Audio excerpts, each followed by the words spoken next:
Mark, I assume the disparity in rebounding, is a concern. Yeah, they're big, and we did a decent job. We kept it even down there. But they're a big physical team, and, they started big. They started two 5-men. They played the 2 5s a number of minutes. So, we knew that was going to be an issue. You never want to get out-rebounded by that, but, we found a way to win. Coach, you mentioned in the pregame, a big key would be to limit turnovers and, get in transition. Mm-hmm. You guys dominated in the fast break points and points in the paint. What did you see in that? That's the difference. If you're going to lose the backboard, you better win some of those blocks in the bottom of the stat sheet. And I thought points in the paint was important. We won by 12. Fast break points, we won by 10. And those are important numbers. And to keep them to 6 points off of our turnovers, that's critical. You're not going to win every block, but those are main ones in order to beat a team as talented as Duquesne. Duquesne was 8 for 23 from the floor and 5 for 11 on threes in the first half. Was that one of the goals coming in to really neutralize them in the paint? How did your team do that? We didn't do a great job in the first half. They shoot 5 for 11, but the second half they shoot 4 for 21. We try to keep the ball as much as we can, and we didn't do a great job. Above the foul line, their ball screen stuff hurt us at times. Getting into the paint and driving and kicking. We didn't have great ball pressure all the time. We got beat off the bounce. But in the end, if you look at the stats, 36 and 28 from threes, those are good numbers. And if you have those numbers, you can win a lot of games. And then offensively, you look at when you shoot 50% and 47% from threes, and those are really good numbers as well. So defensively, we did a good job, and then offensively, 14 assists and 24 field goals, and to shoot that percentage, that's some of the higher numbers that we've had all year. Coach, the guy to your left there, 24 points, only missed 3 shots all night.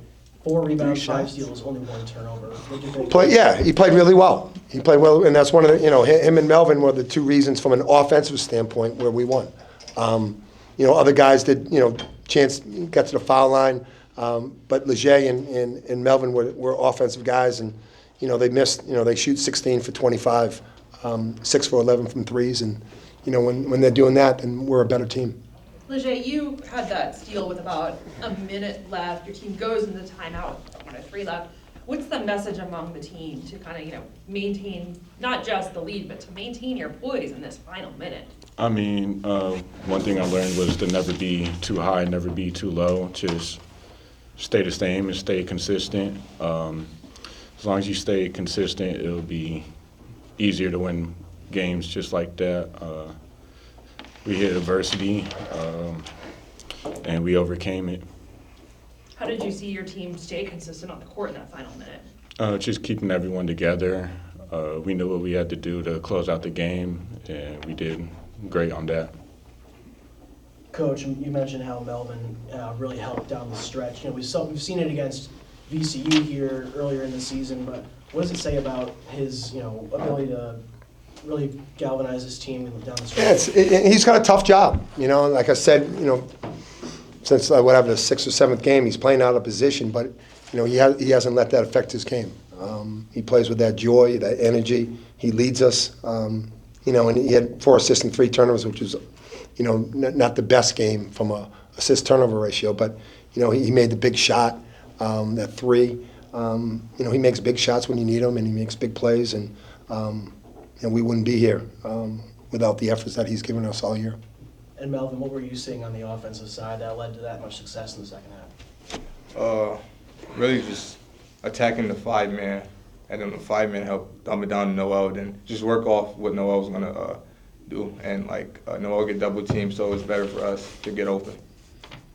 Melvin, what did this kind of win in this playoff type atmosphere, it's a 1-2 possession team, what did it tell you about your team going into the final 3 games of the regular season and preparing for the tournament?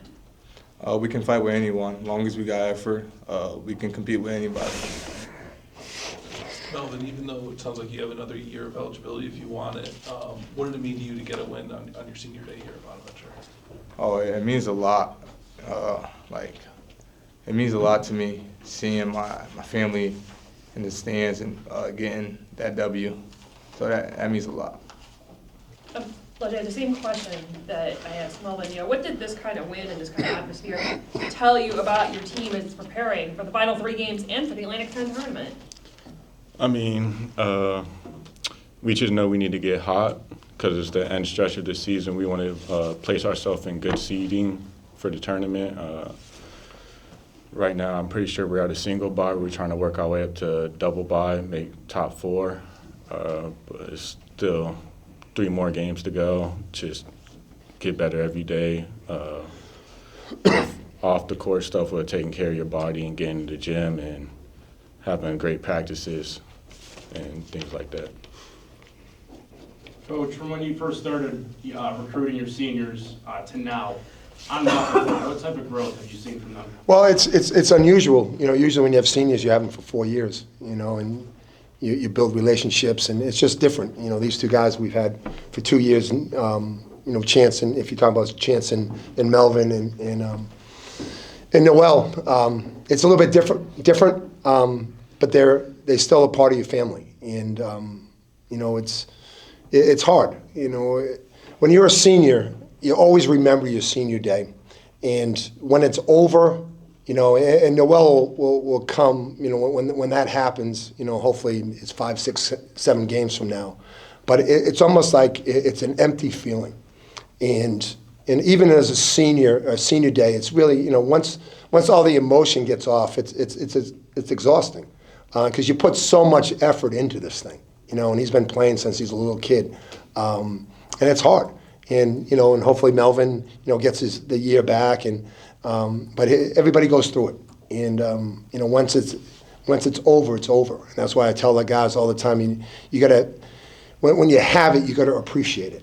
And I know Noel does. Like I said, he had a tough year last year with his mom passing and all the emotion that was going through today with his family.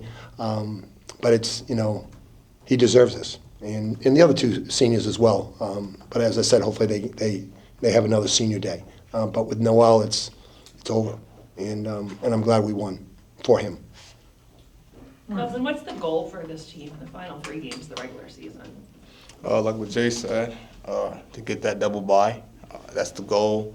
We just gotta have good practice and just believe in Coach's game plan for the last 3. Anything else? Mark, 13 of the 15 teams in the league have at least 5 losses. Yeah. Do you see your last 3 games maybe as a chance to move up? Yeah, that's what we're trying to do. Every game, you can't look at 3 games. You got to look at the next game. You can't get ahead of yourself. But yeah, it's all jumbled up. And I think today, before today's game, it was 5 through 12. I think was separated by like a game and a half. Right. So yeah, it's as I told the guys when the Atlantic 10 conference starts, for 1 week changes a lot. And now, because everybody's so jumbled up, it changes a ton. It's like this win today, could I don't even know what place we're in, but could have put us up 2 or 3 spots. If you lose, you go down 2 or 3 spots, and you don't have enough time to recover. So we're all jumbled up, and every game is really, really important. And you're trying to get that double bye, and or the single bye. You don't want to play in the first night and have to win 5 games. But right now we just have to continue to work hard and get better and try to do everything that we can to play well against St. Joe's.